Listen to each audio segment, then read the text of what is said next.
Good day, students. Welcome to math.serve.com. In this clip, we're going to be going over an example on the application of indefinite integration to finding position given velocity. Alright, to get us started, let's go ahead and take a look at the problem. Problem is as follows. If the velocity function v of t is given by 1 over the square root of t plus root t, what if you're to find the position function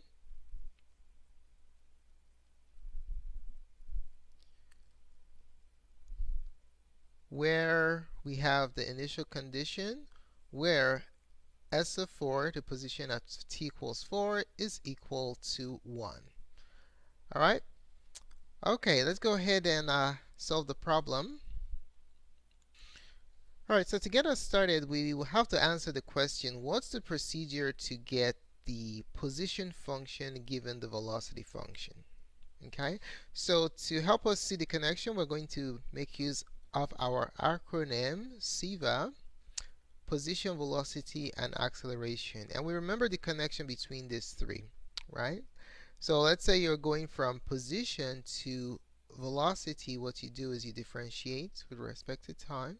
And then from velocity to acceleration, you differentiate again. If you want to go from position all the way to acceleration, you differentiate twice. So just remember that when you're going down the SIVA continuum, you differentiate. Now, what is the inverse of differentiation? It's integration, right? So if you're going up the SIVA continuum from acceleration to velocity, you integrate that plus c. And then if you were going from velocity to acceleration, you integrate again. If you're going from velocity to position. In this particular problem, we are given the velocity. Alright, this is what we're given right here. So in the SIVA continuum, you are here. This is where you are.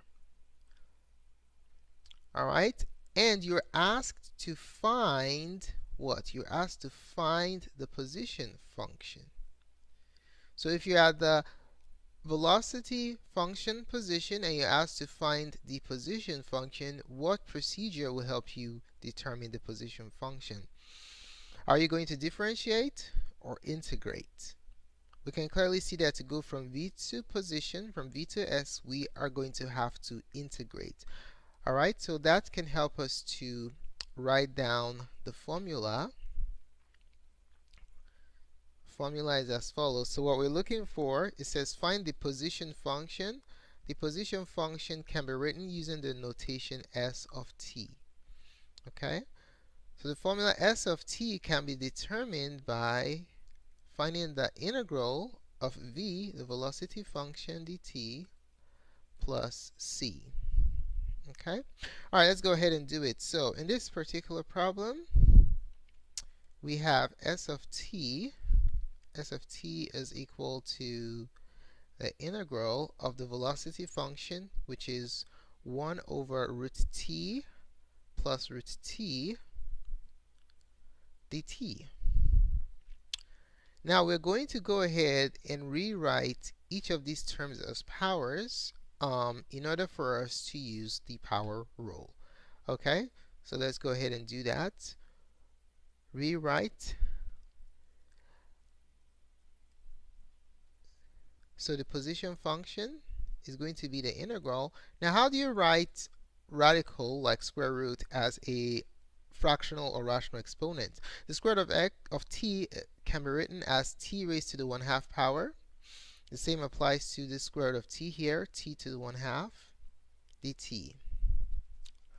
Now, we have a power here, but we need to express this as a power. To accomplish that, we're going to have to use the reciprocal property of exponent. So we have to reciprocate this term right here to the numerator.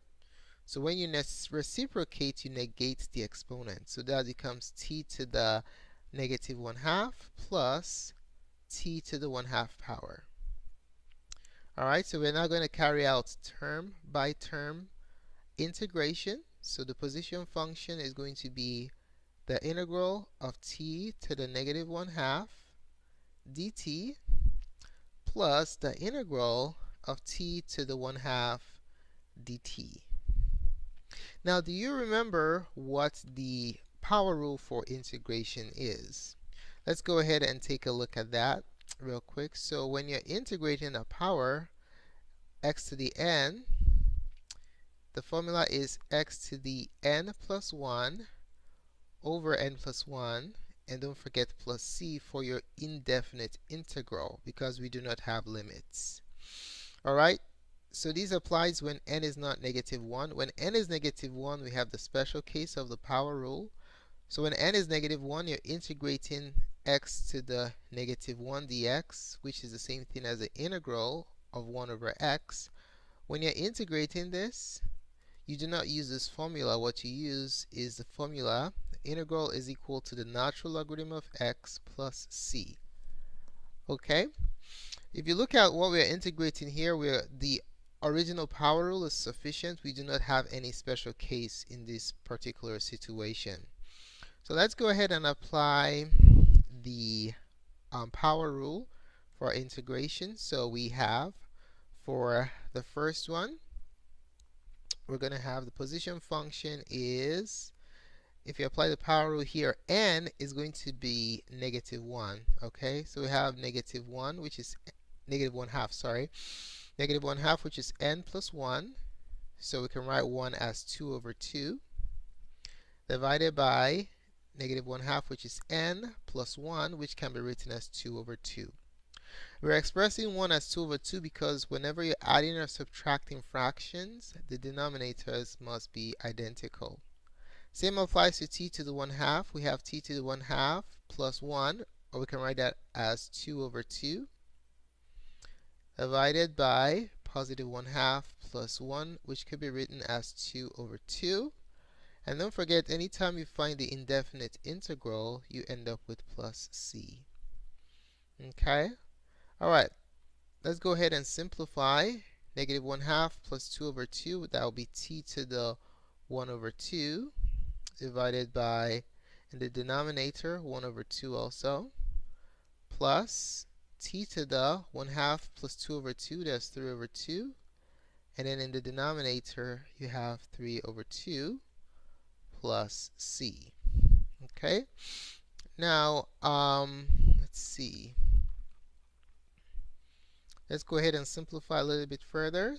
So the position function s of t is given by, now we're going to drop change flip since we have compound fractions here. So we're going to drop the numerator and multiply it by the reciprocal of the denominator. So that is going to be 2 over 1, which is just 2 for the first term.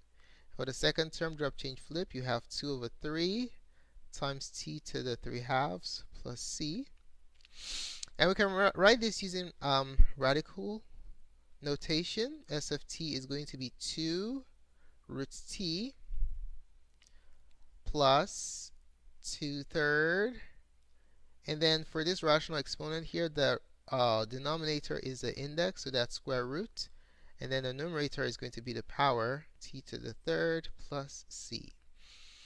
Now this, ladies and gentlemen, is known as your general solution.